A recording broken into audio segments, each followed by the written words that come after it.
morgon, god morgon. När våra förfäder klättrade ner från träden kom behovet av att skydda sig mot väder och rovdjur. De sökte sig till naturliga skydd och bosatte sig i grottor. Med tiden började de leva ett nomadiskt liv med behovet av att förflytta sig. I den forntida världen utvecklades kunskaperna och de uppfann hur man tillverkar redskap och skydd med hjälp av omgivningen, naturen och de djur de jagade. Välkomna till det andra avsnittet. Och idag ska vi prata om skydd. Både hur man hittar naturliga skydd ute i skogen och andra sätt för att skydda sig mot väder och vind. Ska vi se vad vi stöter på idag.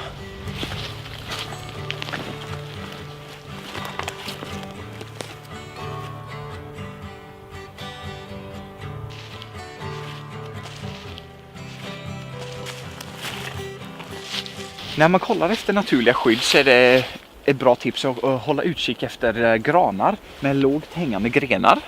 Så när man kollar upp så ser ni att det skyddar mot regn och snö bättre än ute i det fria. Och sen vad man kan göra är att man samlar fler grangrenar och kvistar och sånt och staplar det emot och över så att det bildar ett bättre skydd. Om man ändå har tiden. Det tar inte så lång tid, tar inte så mycket energi och det är ändå ett bra skydd.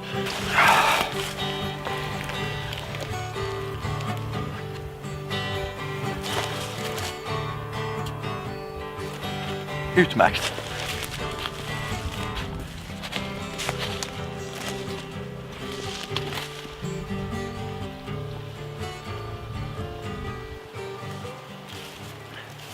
Något som vi har väldigt gott om här i Småland, det är stenar. Och de kan också erbjuda ett väldigt bra naturligt skydd. Och om man hittar någon lite överhängande sten som man kan skydda sig bakom. Eller som vi har hittat här till exempel. Är det lite som en grottformation. Och som man kan se så är det väldigt torrt och fint här under. Ingen snö. Så det här skulle hålla dig torr om natten. Man har ju väldigt tur om man hittar så här fint skydd ute. Ja, det är det verkligen. Det är verkligen riktigt fint det här. Och där skulle vi kunna förbättra lite genom att kanske bygga något vindskydd eller sådär till. Ja, någon lint och täcke. Här till exempel hade det varit en eldplats också. Ska vi se hur bra vi kan göra grottan.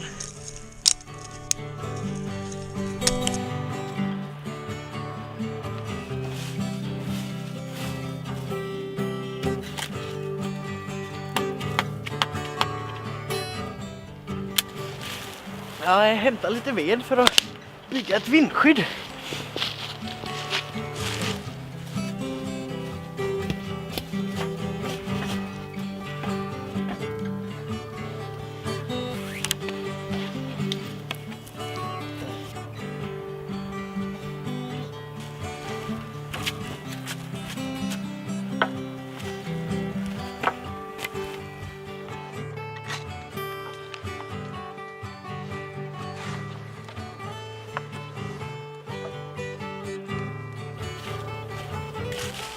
Som ni ser här så kan man relativt enkelt göra ett bra skydd.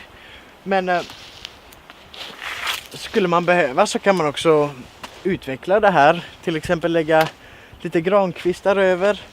Eller om man har mer tid så kan man ju också bygga ett riktigt rejält vindskydd. Man kan också ha en vågrät stång som den här istället för stenen. Så kan man bygga det mellan två träd.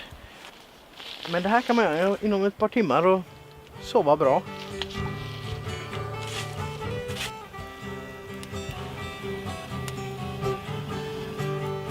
Det ska bli nice med lite kaffe. Ja, det ska jag. Jag tycker det är bra tillfälle för att prata lite om säkerhet när man är ute och gör skydd.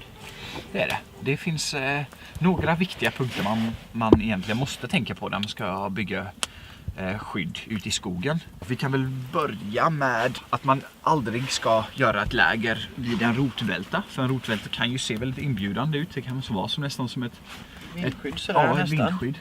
Men det har hänt att träd blåser tillbaka och då mosas man. Så det är verkligen en no-go. Det är absolut inte.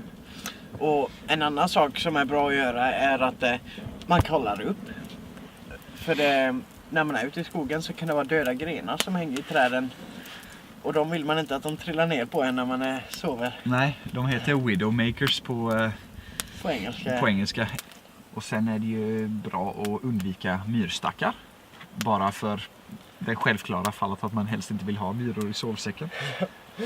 Och sen viltstigar ska man också undvika. Det kan ju hända att det valsar någon över ditt camp när du ligger och sover. Men tar du de grejerna i jakt så tror jag nog det kommer lösa sig bra.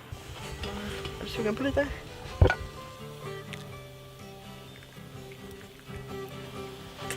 Skål! Skål!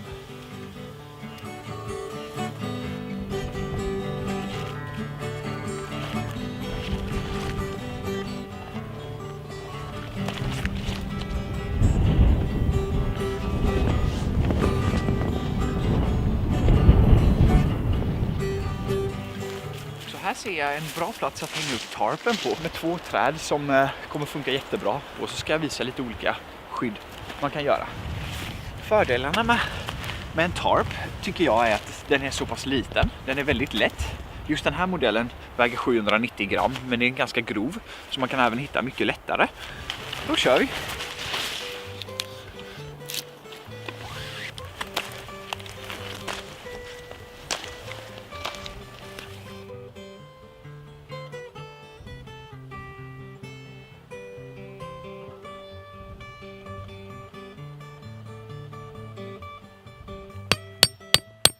Så det här är ett klassiskt, ganska så klassiskt vindskydd. Skyddar mot vinden bakifrån. Man sätter upp den emot vindens riktning. Då kör vi på nästa. Det gör vi.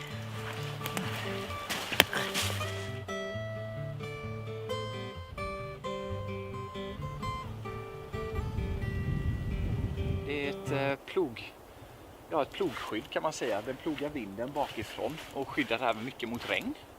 Och sen har man ändå utsikten och kan ha sin eld framför.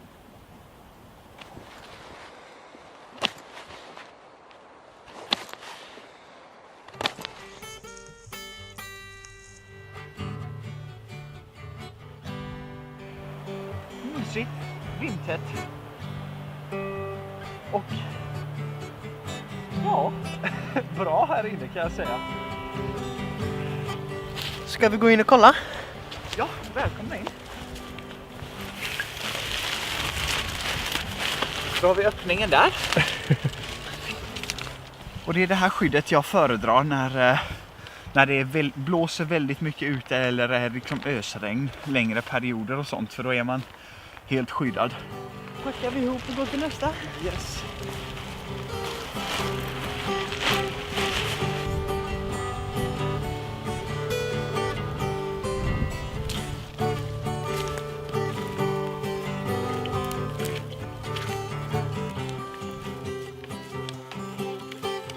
Eller så kan man såklart slå upp ett tält.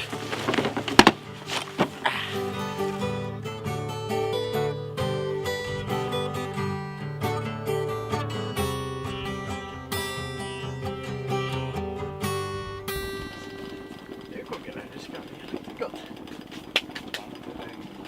Har vi lite koppar någonstans? Ja. Och var har du din?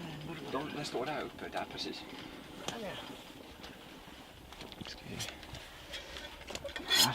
Nice. Ska jag hälla upp lite? Ja, jättefint.